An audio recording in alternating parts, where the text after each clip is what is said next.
Imagínate la típica escena de unas gradas en un pabellón deportivo. Una mujer de 51 años lleva, pues eso, unos 7 años sentada ahí, en el mismo asiento, viendo a sus 3 hijos volar por los aires y reventarse las manos en las barras asimétricas. La clásica estampa de madre sufriendo en la grada, claro. Exacto. Pero un día cualquiera el guión da un giro radical. Esta mujer se levanta, baja la colchoneta y decide que se acabó lo de mirar, que va a empezar a entrenar gimnasia artística. Y desde cero absoluto, o sea, nada de experiencia previa. ¡Ostras! ¡Qué locura! O sea, pasar de la observación pasiva a intentar dominar la biomecánica de uno de los deportes más exigentes del mundo, en la edad adulta es un experimento fascinante. Totalmente. Y por eso, en nuestro análisis a fondo de hoy, nos vamos a sumergir en los audios y en el diario de entrenamiento de esta madre, Margot Tomé, porque nos ofrecen una radiografía súper íntima, sin filtros, de lo que implica de verdad someter a un esqueleto y a un cerebro adulto a este nivel de estrés. Hola, soy Margot Tomé y te doy la bienvenida a Gimnasia Artística para Padres, el podcast creado para madres y padres con hijos gimnastas, tanto en categoría masculina como femenina. Aquí comparto todo lo que he aprendido en estos 13 años como madre de gimnastas, para que tú también puedas acompañar a tus hijos en este deporte tan exigente y tan apasionante. Y si quieres material para entrenar en casa, ideas de regalos o consejos prácticos, visita nuestra tienda en artisticaparapadres.com, especializada al 100% en gimnasia artística. Que la misión de este análisis no es simplemente, aplaudir una anécdota de superación personal, que también. El objetivo real es descifrar el lenguaje oculto y la física tan extrema que operan detrás de algo tan aparentemente simple como una voltereta. Claro, y extraer lecciones sobre cómo deconstruimos el aprendizaje. Porque, leyendo las notas de este diario, resulta evidente que la gimnasia artística se rige por leyes físicas y semánticas muy estrictas. Y la primera gran barrera es entender a qué deporte te enfrentas. Porque la confusión con la gimnasia rítmica es constante. Ya, es el error de siempre. Y el diario de Margot marca esa frontera desde las primeras páginas. O sea, la gimnasia rítmica se basa en la interacción con complementos móviles, ¿sabes? Lanzar mazas, la pelota, la cinta, los aros. Todo gira en torno a manipular un objeto en el espacio. Eso es. La gimnasia artística, por el contrario, prescinde de cualquier objeto móvil. Es pura arquitectura corporal interactuando con estructuras fijas. Y esas estructuras fijas tampoco son universales, que es algo que los apuntes detallan muy bien. Hay una división tajante. El circuito masculino incluye 6 aparatos, que son las anillas, el potro con arcos, barra fija, suelo, salto y barras paralelas. Sí, y el femenino, en cambio, se reduce a 4. Salto, suelo, barra de equilibrio y barras asimétricas. Y a mí lo que me llama la atención, no es solo la cantidad, sino el diseño. O sea, las barras paralelas de los chicos están a la misma altura para sostener el cuerpo entre ambas, pero las asimétricas de las chicas están a distintas alturas, lo que te obliga a saltar de una a otra. Claro. Y a ver, esa diferencia de diseño responde a una adaptación histórica a los centros de gravedad y al desarrollo muscular de cada género. Las anillas, por ejemplo, que son exclusivas de la categoría masculina, exigen una fuerza isométrica colosal en el tren superior. Para suspender el cuerpo en cruz, ¿no? Exacto, que es algo que aprovecha la ventaja evolutiva de la anatomía masculina en esa zona. Y por el contrario, la barra de equilibrio, que es solo femenina, capitaliza un centro de gravedad ligeramente más bajo, priorizando, la propiocepción y la estabilidad milimétrica. Qué interesante. Y hay un dato en el contexto histórico de las fuentes que, te cambia por completo la forma de ver estos aparatos. Y es el propio nombre del deporte. Porque durante mucho tiempo se llamó gimnasia deportiva. Pero llegó un punto crítico en el que la Federación Internacional tuvo que intervenir de urgencia y rebautizarla como gimnasia artística. Y no fue por marketing, fue por una auténtica epidemia de lesiones. Madre mía, es que la ambición en la alta competición había generado una escalada de riesgo insostenible. Los atletas, por rascar unas décimas más en la puntuación, empezaron a encadenar secuencias de saltos extremos a lo bestia. Se premiaba la dificultad pura y dura, ¿verdad? A eso es, la suma de acrobacias al límite de la capacidad humana. ¿Y qué pasó? Pues una proliferación de roturas, lesiones de columna, daños articulares súper severos. Y esto era especialmente preocupante en cuerpos de niños y adolescentes que aún estaban en fase de crecimiento. Es que, leyendo esa parte, la conexión con el automovilismo me parece inevitable. O sea, hubo una época en la Fórmula 1 donde los motores evolucionaban muchísimo más rápido que la aerodinámica y los coches literalmente salían volando en las curvas. Ya, qué locura. Y la Federación de Automovilismo tuvo que poner limitadores de potencia por pura supervivencia. Pues la Federación de Gimnasia hizo exactamente lo mismo, poner limitadores de velocidad, pero a los seres humanos. Qué buena analogía. El concepto clave aquí, es el espectáculo sostenible. La federación entendió que para evitar que el deporte fuera, un foso de gladiadores donde ganaba el que sobrevivía a asaltos suicidas, el valor debía recaer en la perfección técnica, en la estética. De ahí el apellido artística. Eso es. Y metieron un reglamento draconiano. Si un atleta de élite decide hoy hacer 3 saltos mortales encadenados en una diagonal de suelo, los jueces solo le puntúan 1. Ostras, claro, eliminas el incentivo de raíz. Si no hay puntos extra por arriesgar el cuello encadenando locuras, te ves obligado a ejecutar un solo salto, pero rozando la perfección técnica absoluta. Exactamente. Además, prohibieron explícitamente ciertos movimientos de hiperflexión en los menores para proteger los cartílagos. Y, por cierto, hablando de técnica, el diario de Margot subraya una regla de oro en la jerga del gimnasio que cualquier novato tiene que aprender el primer día. Uy, sí, la diferencia entre aparato y elemento, que confundirlos te delata al instante como principiante. Totalmente. El aparato hace referencia exclusiva a la infraestructura física, ya sea de metal, madera, cuero, donde te subes.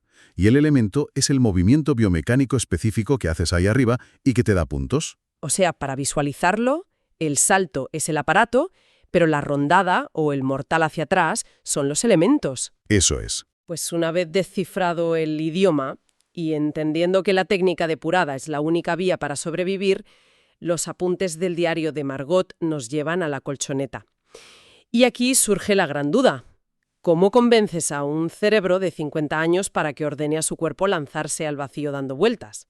Pues la respuesta corta es que el cerebro te dice que no, que ni de broma. El instinto de conservación sabotea cada movimiento. O sea, la neurología de un adulto está programada para la eficiencia y para no hacerse daño. Claro, lleva décadas aprendiendo que caer de cabeza contra el suelo es una pésima idea. Exacto. Entonces, al intentar un salto mortal al principio, el sistema nervioso central entra en conflicto directo con lo que te dice el entrenador. Y el diario describe estos primeros intentos en el suelo, que por cierto, ni siquiera es el suelo de rebote carísimo de los Juegos Olímpicos. Para los principiantes usan el AirTrack, que es una pista inflable inmensa que multiplica el rebote. O incluso el visco, que también lo llaman la nube, que es literalmente una piscina de espuma viscoelástica donde el impacto es cero. Pero aún así, al intentar un simple mortal hacia adelante, el cuerpo colapsa. Sí, y el diario identifica 2 fallos mecánicos provocados por ese instinto de supervivencia. El primero es, ¿qué haces con los brazos? Al iniciar la rotación hacia adelante, el cerebro ve que el suelo se acerca a toda velocidad y, de forma refleja, dispara los brazos hacia adelante para amortiguar el golpe. Claro, como si fueras a caer en plancha. Exacto. Pero ese movimiento rompe la inercia del giro, abre el cuerpo antes de tiempo y provoca una caída súper aparatosa. Porque la física del salto te exige transformar la velocidad de la carrera en energía vertical. O sea, hay que golpear la colchoneta y saltar hacia arriba, buscando el techo, para ganar tiempo de vuelo. Eso es. Antes de encogerte para girar. Pero el miedo a la altura hace que el alumno salte hacia adelante, casi rozando la colchoneta, y claro, te quedas sin margen para completar la rotación. Es un duelo constante entre la biomecánica y el miedo. Y ojo, que esa tensión no desaparece cuando te quedas quieto. De hecho, los ejercicios estáticos tienen una complejidad brutal. Hacer el pino, la vertical sobre las manos de toda la vida, requiere una alineación impecable. Brazos bloqueados, la cabeza entre los bíceps. Y surge un concepto fundamental en los apuntes, que es la necesidad absoluta de encarpar. Leyendo la definición de encarpar, la imagen mental es tremenda, porque no es solo apretar el abdomen, se describe como doblar ligeramente el cuerpo desde la cadera manteniendo las piernas rectas, como si fueras una navaja suiza que se empieza a cerrar. Es que la lógica detrás de esto es pura física de pesos. Si estás boca abajo sobre las manos y relajas la zona lumbar, lo más mínimo, la columna se arquea. Y te caes. Claro, porque el peso de las piernas, que es un montón de masa corporal, se desplaza más allá de tu centro de gravedad. Se crea una palanca que es imposible de compensar con las pobres muñecas y colapsas. Así que encarpar es reclutar toda la musculatura del core profundo para anular esa curva lumbar. O sea, convertir el cuerpo en una columna de hormigón, que claro, agota muchísimo. Pero el diario de Margot revela un tipo de fatiga completamente distinto cuando toca enfrentarse a la barra de equilibrio. Porque a simple vista caminar sobre una línea recta no parece un reto titánico. Cualquiera puede caminar sobre el bordillo de una acera, ¿no? Ya. Sin embargo, los audios describen estas sesiones como una tortura psicológica que te drena la energía más rápido que correr durante horas. ¿Por qué caminar sobre una viga de 10 centímetros provoca semejante agotamiento si apenas te mueves? Pues porque la fatiga cardiovascular es mínima, sí, pero el agotamiento viene de una sobrecarga cognitiva brutal. Caminar por la acera es un acto automatizado para nosotros. Pero la barra de equilibrio exige un procesamiento sensorial hipervigilante en tiempo real. Y el proceso empieza desde el suelo. El diario cuenta que hay 3 alturas de progresión para evitar el pánico. Primero, pintan una línea de goma espuma en el suelo, luego una barra a ras de lona, luego a 1,25 m y al final la altura reglamentaria. Pero las reglas aplican incluso en el suelo. Claro, los brazos siempre en cruz, paralelos al suelo, con una rigidez absoluta hasta la punta de los dedos. Los pasos se dan de puntillas, pero el verdadero desencadenante del estrés mental es lo que el entrenamiento define como navegar el punto ciego. Que es la prohibición absoluta de mirar hacia abajo. Y el instinto te grita que si tienes que pisar algo estrecho, tienes que mirarlo. Totalmente. Pero en gimnasia, la vista va clavada al frente, al horizonte. Tienes que arrastrar el pie por el lateral de la barra, sintiendo el borde con la piel antes de apoyar el peso. Es que esto supone reescribir cómo el cerebro procesa el espacio. O sea, la visión es nuestra principal ancla de equilibrio. Al quitarla, el sistema nervioso tiene que amplificar la propiocepción, que es esa capacidad de saber dónde está cada articulación sin verla. Mantener ese nivel de concentración propioceptiva más la tensión muscular constante te fríe los circuitos neuronales en minutos, literalmente. Y fíjate, si controlar las piernas en una barra de 10 centímetros parece un desafío mental y físico, los documentos revelan que la verdadera pesadilla llega al invertir los papeles, porque la gimnasia artística exige que los brazos se conviertan funcionalmente en las nuevas piernas. Y la anatomía humana no está hecha para eso. O sea, las piernas tienen articulaciones masivas, como la cadera o las rodillas, para soportar impactos, pero los brazos están diseñados para la precisión y la movilidad. Exacto. Forzarlos a actuar como pilares de carga genera un estrés estructural enorme, y las primeras en sufrir son las muñecas. Buf, los audios del diario son súper gráficos con esto. Margot describe un dolor agudo y punzante en las muñecas, soportando todo el peso del cuerpo dobladas en ángulos de 90 grados. A veces tienen que inclinar las palmas 30 grados hacia afuera para mitigar la presión en los tendones. Y luego está el tema de la piel. Ampollas que se convierten en callos, sangrantes por la fricción contra la madera, por muchas calleras de cuero que usen. Sí. Y para intentar aguantar esto, el acondicionamiento es muy específico. Los calentamientos implican ponerse a 4 patas y bascular el peso de los hombros hacia adelante para estirar los tendones y acostumbrar a la cápsula articular. Curiosísimos, ¿eh? Como una crema verde, la espirulina, que usan de forma casi obsesiva al final del entrenamiento solo para poder regenerar la piel destrozada y agarrar el volante del coche para volver a casa. Madre mía, tela. Pero todo este sufrimiento en el tren superior tiene un objetivo muy claro, sobre todo en aparatos de inercia como el potro con arcos. Y para empezar a entender a ese monstruo, los principiantes usan un aparato que se llama la SETA. Ah, la SETA es el Laboratorio de Física Fundamental de la Gimnasia. Básicamente es una base circular, como un hongo cubierto de cuero, elevado medio metro del suelo. Y ahí es donde se deconstruye uno de los elementos más visualmente espectaculares, que son los molinos, o los Thomas Flares. Que visualmente son hipnóticos, la verdad. Las manos se apoyan en el centro, mientras las piernas rectas y unidas vuelan en círculos paralelos al suelo. Y el atleta tiene que ir solitando y apoyando una mano en fracciones de segundo para dejar pasar las piernas. Pero detrás de esa fluidez hay una física de péndulos brutal. Para que las piernas logren esa fuerza centrífuga, el centro de masa del cuerpo debe hacer un contramovimiento constante. O sea, bascular el peso. Exacto. Los hombros deben bascular hacia el lado opuesto al que van las piernas. Es un juego de contrapesos dinámicos. Si te retrasas un milisegundo al cambiar el peso, la gravedad gana y te chocas contra el aparato. Claro, plantarte frente a la seta el primer día a intentarlo es una receta infalible para romperte la cara. Y aquí es donde el diario cuenta unos métodos de entrenamiento que rozan lo surrealista. Parecen diseñados en un campamento de astronautas de bajo presupuesto. Es que el aprendizaje motor de este dímel requiere desarmar el movimiento en piezas. ¿Qué decían las notas sobre esto? Pues el catálogo de inventos es flipante. Empiezan en el suelo haciendo planchas y caminando en círculos solo con las manos, arrastrando los pies. Luego introducen un patinete, o sea, una tabla de madera con 4 ruedas. ¡Ostras! Te pones en posición de flexión, los pies en el patinete, y balanceas la cadera para entender el péndulo. También usan cintas TRX colgadas para simular ingravidez. Pero el clímax absoluto es el cubo. El famoso cubo suspendido del techo. A ver, es que cuesta visualizarlo como entrenamiento olímpico. Literalmente un cubo de plástico atado a una cuerda en el techo, justo encima de la seta. El alumno mete los 2 pies dentro del cubo, apoya las manos en el hongo y empieza a pivotar. ¡Qué barbaridad! El cubo sostiene el peso muerto de las piernas mientras tú intentas coordinar el cruce de los brazos por debajo del cuerpo. Es rudimentario a más no poder, pero sirve para enseñar un movimiento majestuoso. Es rudimentario, sí, pero a nivel pedagógico es brillante. Es un ejemplo perfecto de aislamiento de variables.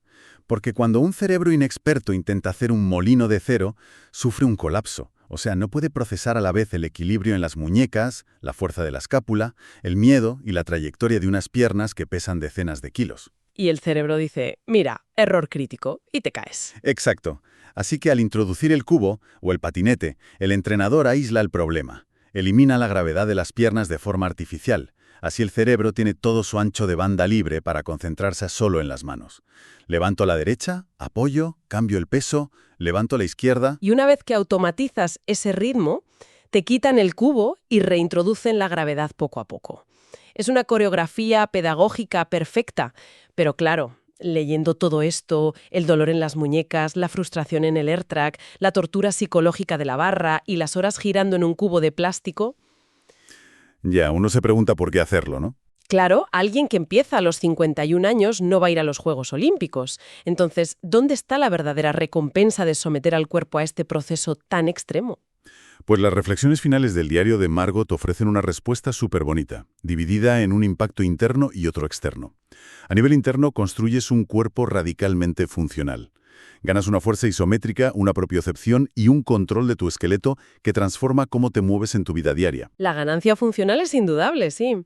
Pero el diario hace mucho énfasis en el impacto externo, en cómo te cambia la mirada como espectadora, que era el objetivo principal de Margot, construir la empatía del espectador. Es un cambio de paradigma total. Comprender la fricción técnica desde dentro destruye esa ilusión de que lo que hacen es fácil. El diario pone el ejemplo de la rondada, la voltereta lateral con medio giro que sirve para coger impulso. Desde la grada parece un trámite, pero al intentarlo te das cuenta de que si no apoyas las manos en el suelo formando exactamente una T, con los dedos apuntando a un sitio súper específico, arruinas el ángulo de los hombros. ¡Ostras, 1 milímetro! Un error milimétrico en la palma de la mano destroza el salto posterior en el trampolín.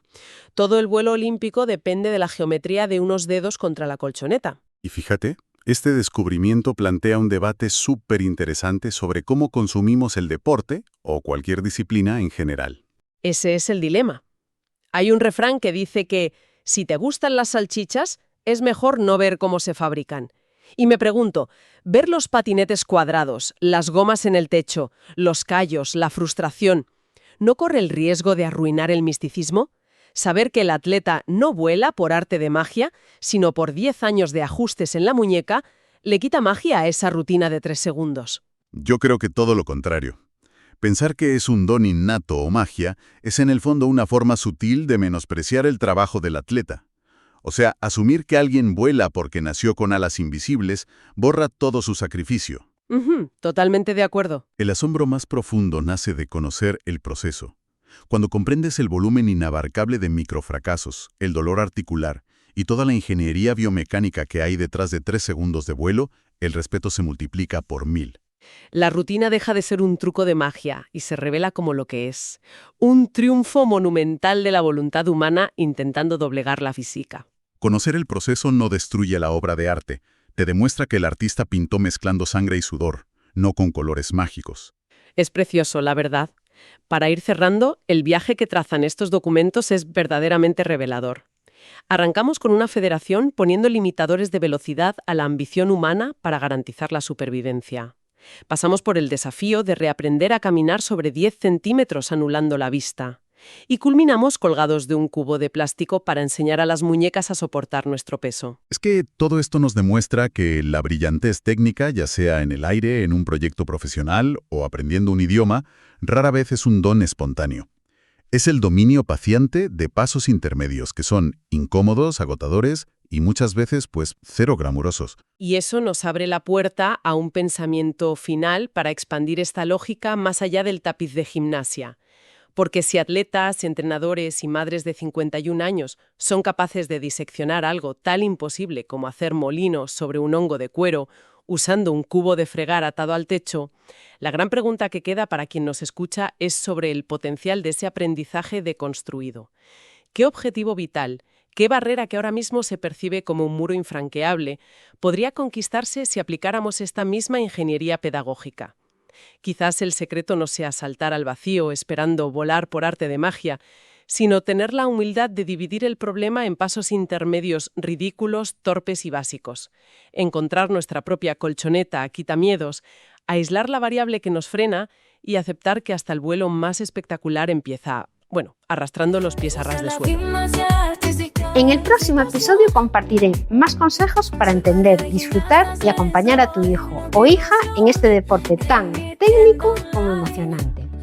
Si este contenido te ha gustado, te invito a dejarme un comentario en la web y te invito también a visitar artísticaparapadres.com, donde encontrarás material de entrenamiento, regalos únicos para gimnastas y recursos exclusivos para padres que, como tú, quieren estar bien informados. Te espero en el próximo programa y ya sabes, cuando entiendes la gimnasia, disfrutas mucho más.